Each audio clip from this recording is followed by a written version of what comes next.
सूचना, वेशभूषा बिना विवाह समारोह में शामिल होना। मत्ती 22:114 में यीशु ने एक दृष्टांत सुनाया। स्वर्ग का राज्य उस राजा के समान है जिसने अपने पुत्र की शादी की दावत दी। उस राजा ने अपने सेवकों को भेजा और कहा कि जो आमंत्रित हैं वह विवाह समारोह में आए, परंतु वे नहीं आए। तब उसने दूसरे सेवकों को भेजा और कहा, मैंने अपना भोज तैयार कर लिया है, मेरा बैल तथा मोटा पशु वध कर लिया है और सब कुछ तैयार है, आप दावत में आइए। किंतु वे ध्यान न देते हुए एक अपने खेत में चला गया, एक अपने व्यापार में, और बाकियों ने सेवकों को पकड़कर अपमान किया तथा मार डाला। तब राजा क्रोधित हुआ, अपनी सेना भेजी, उन अपराधियों को मारा और उनके नगर को विनष्ट कर दिया। और उसने सेवकों से कहा, विवाह समारोह तैयार है, पर जो बुलाए गए थे वे योग्य नहीं ठहरे। अतः बाहर की सड़कों पर जाइए और जहां कहीं लोगों को मिले उन्हें दावत दीजिए।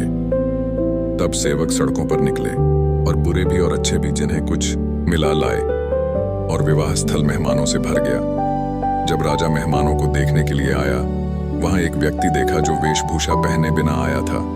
उसने कहा, मित्र, तू यहाँ बिना वेशभूषा क्यों आया? वह शब्द न कह सका। तब राजा ने सेवकों से कहा, उसके हाथ पांव बांधो और बाहर अंधेरे स्थान में फेंको, वहां रोओगे और दांतों से काटोगे, क्योंकि बुलाए बहुत थे पर चुने हुए थोड़े ही।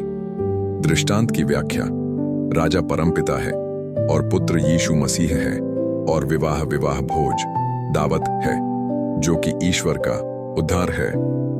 प्रथम बुलाए गए लोग यहूदी नेता एवं नियमनिष्ठ लोग हैं जिन्होंने यीशु तक को अस्वीकार कर दिया। जब वे योग्य न ठहरे तब अन्य लोगों को बुलाया गया। यह दिखाता है कि सुसमाचार ईसाईयत के बाहर के लोगों और पापियों को भी खुला है।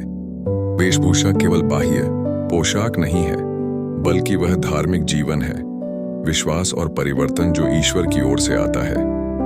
यदि कोई बिना वेशभूषा के आता है तो वह दिखने में भले ही आयोजन में हो, परंतु हृदय से ठीक नहीं, जिसका परिणाम है न्याय और पृथक्करण।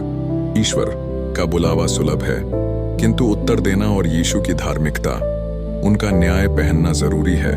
तभी चुने गए बनेंगे और जीवन का भागी होंगे।